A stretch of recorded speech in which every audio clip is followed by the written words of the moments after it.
Broken car syndrome, episode 2. This is gonna look real familiar. A lot of people call in. It's a panic. It's an emergency. My car's broken.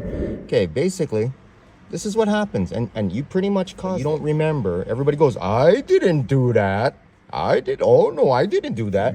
So basically, after you shut your car off, you're about to get out of your car and you do this. You're getting out, you do this. Okay? And you don't remember doing it. You get out of your car and you just locked your steering wheel.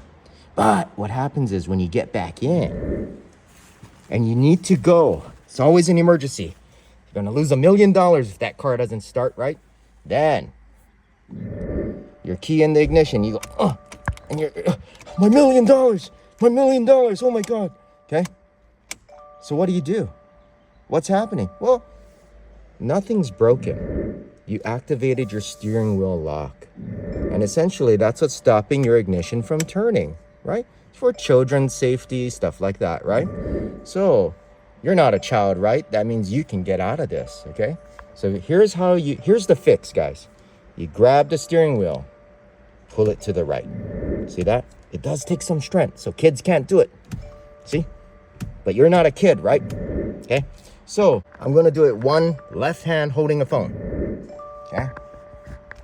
When you pull down, you turn. It unlocks your steering wheel. And now you can go get your $1 million. Congratulations, guys. Crisis averted, problem fixed. Go get your $1 million.